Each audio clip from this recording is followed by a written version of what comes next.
Hey everybody, welcome back to XCOM 2. So, last time we took down our first avatar, and then found out we don't actually quite have the technology yet to analyze the corpse. Is not taking the death of an you don't usually turn up here. And wow. in turn have greatly accelerated the final stages of their avatar project.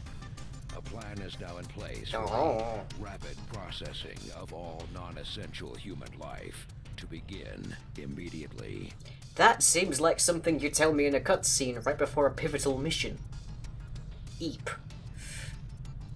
Anyways, meanwhile, we have 8 days to this resistance course being completed by Charlie McIntosh, and we have currently our power supplies being entirely powered by gremlins, which is pretty sweet. I wish I could assign more people there. I'd just upgrade this and stick Charlie in there. Beyond that, we've got Foley in for about 2 weeks on domination training, which will come in handy later, I'm sure. We've got Paul Wright running the Advanced Warfare Center, so we should see our free wounded out fairly soon. Let's take a look at them. It will take a maximum of 4 days for B to be out. Pretty nice. And then 3 for Mercy, and 2 for Yokai. Looking very nice there. We've now got... do we have... yeah, we have 1 avatar on our listings here. Pretty nice to see.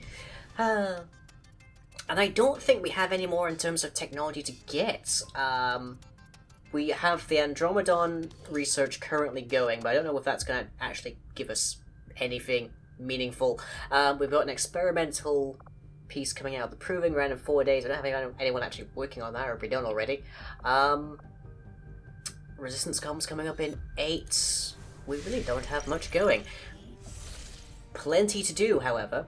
So we've got some intel waiting for us over there. Still making contact with New Chile. And let's go get the supply drop, shall we? Because more money, always helpful. Might help us get an engineer or two, who knows. So let's grab it. Oh, and Shisai's back. And Mercy's back. Okay, back to Resistance HQ. I need to hire some folk.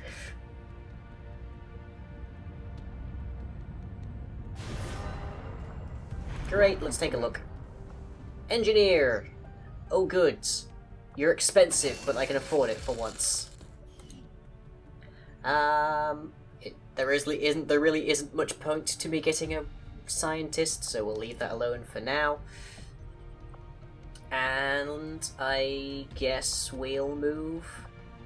that's 4 days, that's 5. Let's work on New Chile. Evidently that's how this program pronounces it.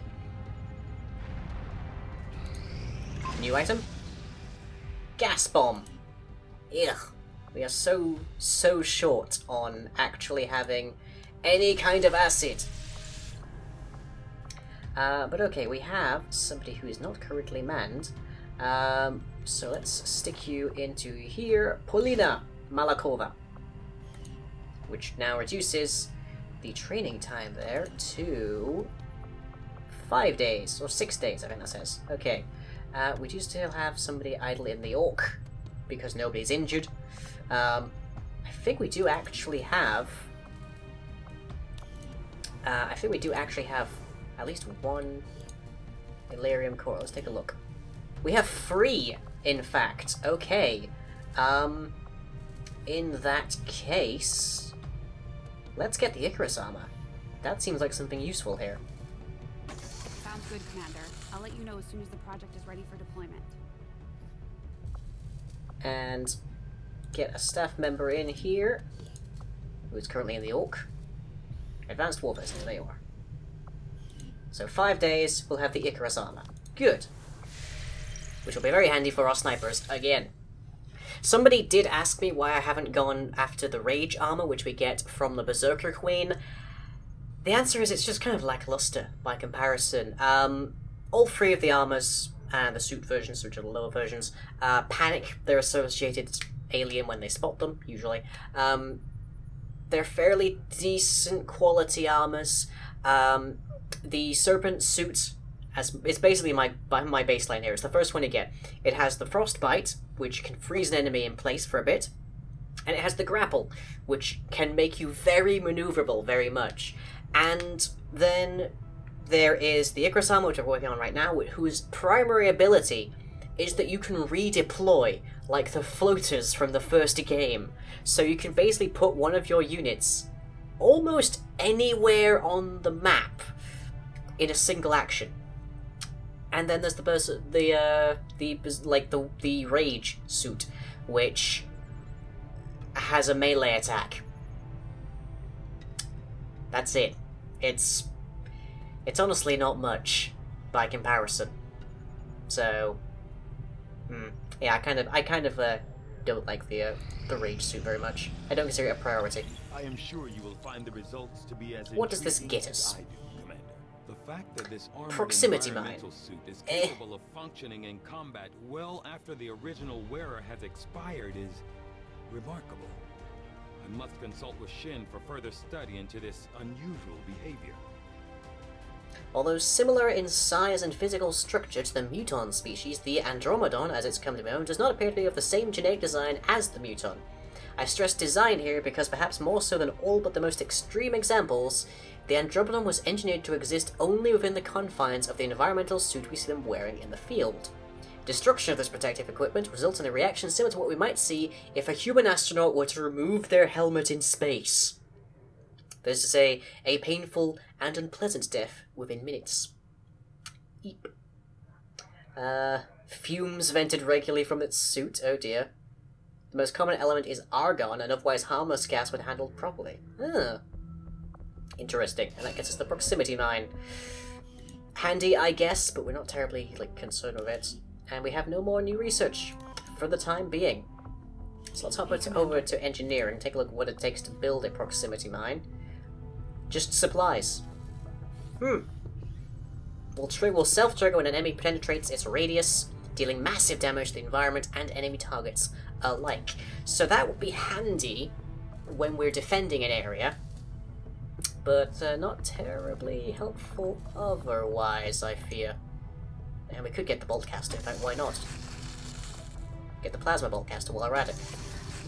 We're now completely out of Illyrium, but maybe worth it, I guess? It's a thing we now have. It'll turn up actually in our armory. Yeah. Somewhere around there somewhere. But anyways, let us continue to resistance conflict capacity, idle staff and research. That's fine. Let us continue to spin.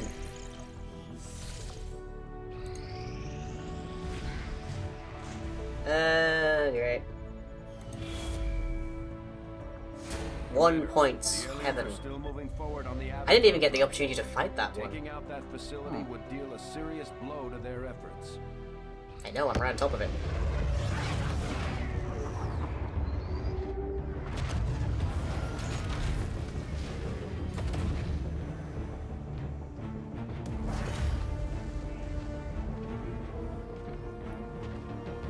Sup?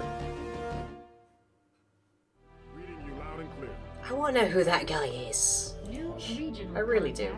New Brazil. Okay, well that one I can pronounce. And New Australia. Apparently nowhere is old. Everywhere is just new. So what does it cost for you? 60 intel. We might want to build that first, but let's get some intel first. That might be helpful as well.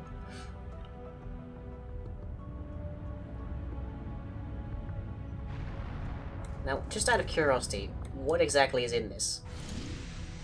11 enemies: Archon, Shieldbearer, Lancer, Sectopod, Codex, Heavy Mech, Gatekeeper, and Elite Trooper. I think we've proven we can take down the Gatekeepers quite handily, and the Sectopods too. I think, if anything, the Sectopod takes more, is more of a threat. 11 enemies, we could take that. Okay, we'll see if anything comes up whilst we're doing this, especially we've got the resistance comms coming up, and the Icarus armor. So, now there's guerrilla targets. Now. Okay, unknown hidden events or extra chrysalids each mission. Gets us a scientist, gets us an engineer. Destroying a relay and 9 enemies. recovering an item from a vehicle and escaping. 11 enemies. Andromedon, Sectoid, Elite Officer, Elite Shield Bearer, Heavy Mech, Sectopod, Elite Trooper. I vote for this one. So I don't know what we're going to be countering, but we're going to be countering it. So I'll catch you all in a moment.